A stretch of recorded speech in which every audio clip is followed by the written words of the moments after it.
এক সময়ের কথা, একজন দরিদ্র বালক একটি ছোট গ্রামে বাস করত। তার নাম ছিল হাসান। তার পরিবার অত্যন্ত গরিব ছিল, কিন্তু হাসান ছিল অত্যন্ত ধার্মিক এবং আল্লাহর প্রতি বিশ্বাসী।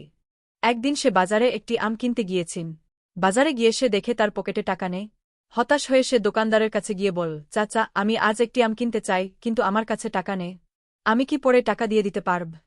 দোকানদার বল, হাসান, আমি জানি তুমি সৎ ছেলে, তাই আমটি নিয়ে যা এবং যখন পারবে তখন টাকা দিয়ে দিও। হাসান আমটি নিয়ে খুশি মনে বাড়ি ফির।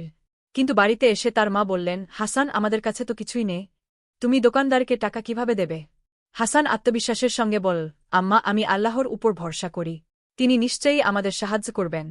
পরের দিন হাসান একটি পুরনো বাগানে কাজ খুঁজে পেল।